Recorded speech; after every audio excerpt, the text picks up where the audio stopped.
Welcome back. We head on to London now. We have Juliana standing by right there. Great to have you, Juliana. Good morning. Well, so Barclays is taking a stake in Copper, one of the most prominent names in the fast-evolving cryptocurrency sector, even as the industry continues to be rocked by a swath of bankruptcies. How are you seeing this?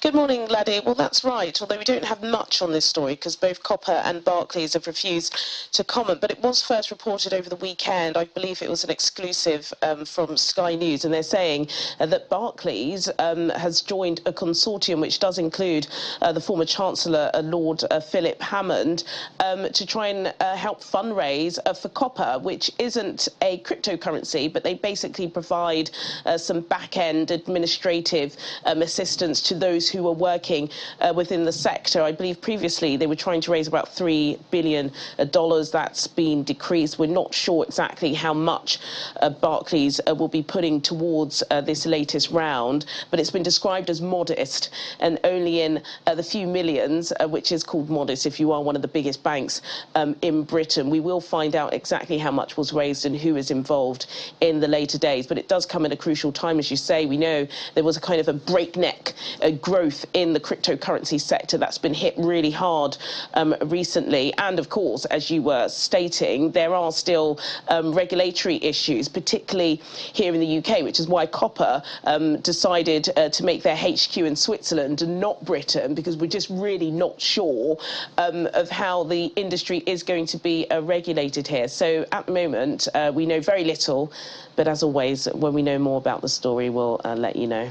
Right, we'll keep tracking that. Regulation still a major issue in the crypto industry. But it's a new week. What economic data should we be looking out for?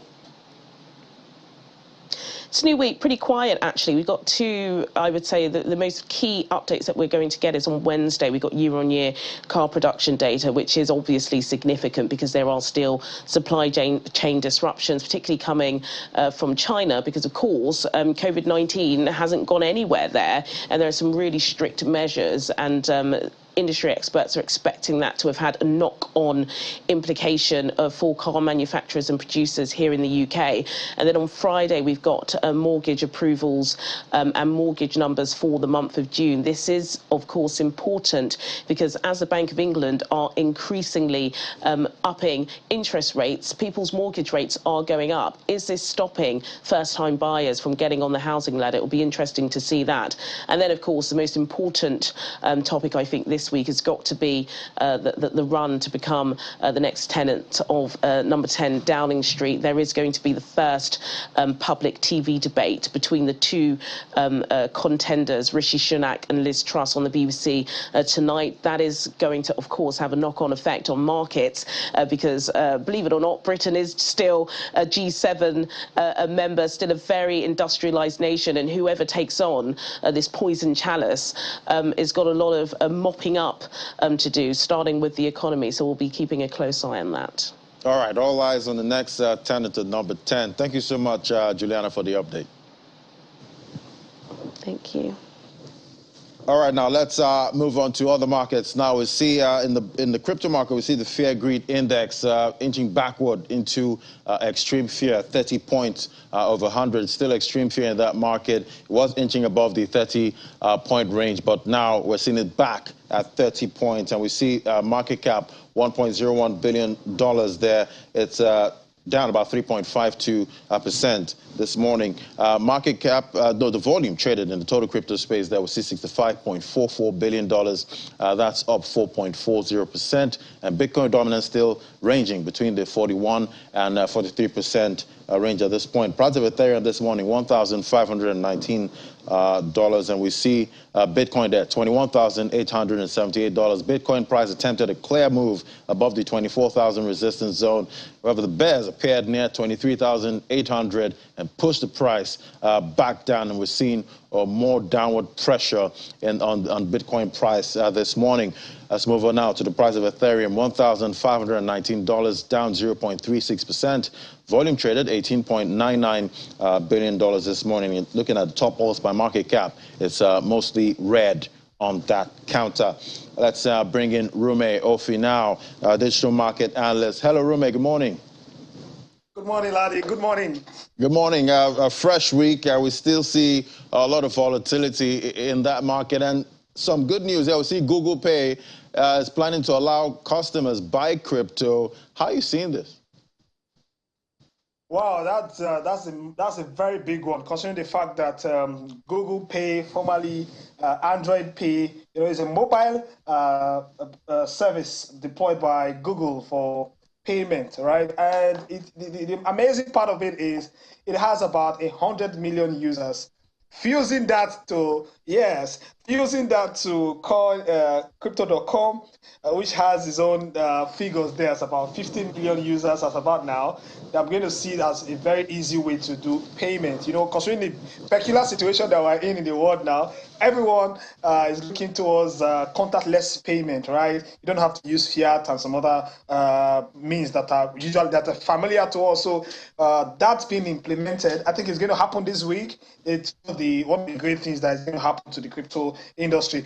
All of these put together shows that the numbers of those involved in cryptocurrency are growing. Applications are growing in and out. Although it might not actually reflect on the price, because a lot of people are very attached to the price, either $100,000 or $20,000, even going into $8,000. Or no, that is not how it is supposed to be.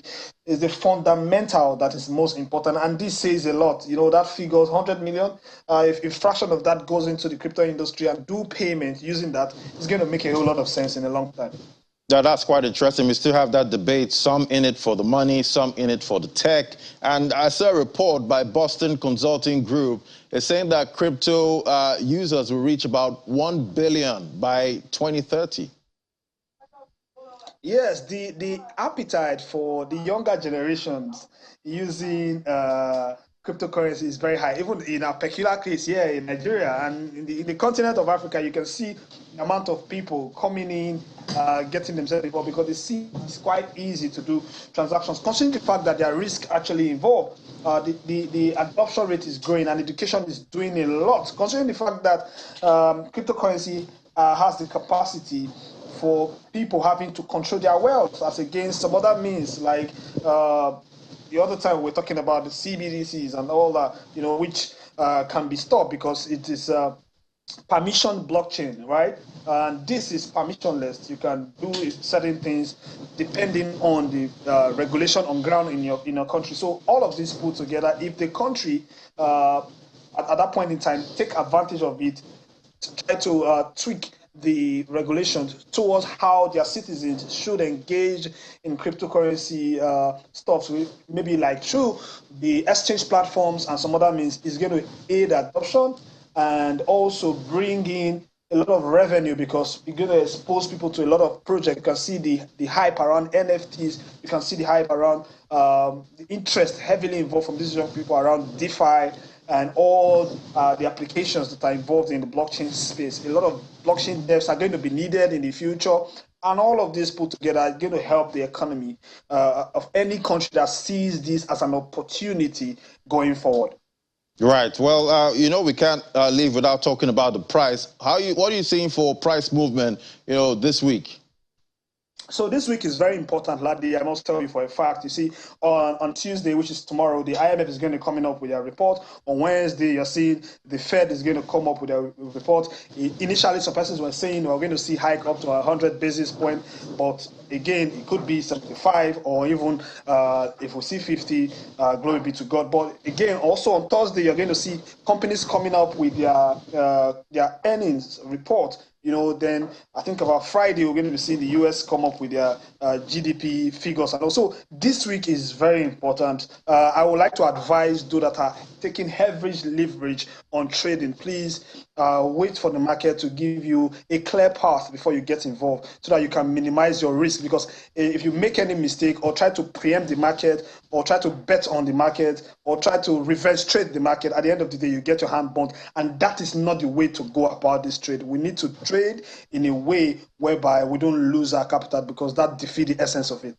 Exactly. Well, a lot to look out for this week, and definitely there's going to be some volatility going on, talking about the price of Bitcoin and other cryptocurrencies. All right, Arume Ofi, thank you so much. It was great having you. Thank you very much, Ladi. It's always a pleasure. All right, now let's look at the top alts by market cap. That we see is mostly red on that counter. BNB, $253, down 0.71%. We see Cardano there at 49 cents. That's down 0.09%. And eCash there down 4.77%. That's a big mover downward this morning. XRP, that's at 34 cents. Down 0.34%. And top 5 gainers there. We're seeing quite a lean list this morning. SNX there down up 1.55% at $3.35. And we see XDC there, 2 cents, up 0.36%. And BUSD stablecoins up about 0.05% and 0.01%, showing that traders are moving into the stablecoin currencies at this point. Look at the top 5 losers there. We're seeing big losers there. CVX, they're down 9.91%. Mina token, 68 cents, that's down 8.99%. So it's quite a red Monday we're seeing in the crypto space this morning.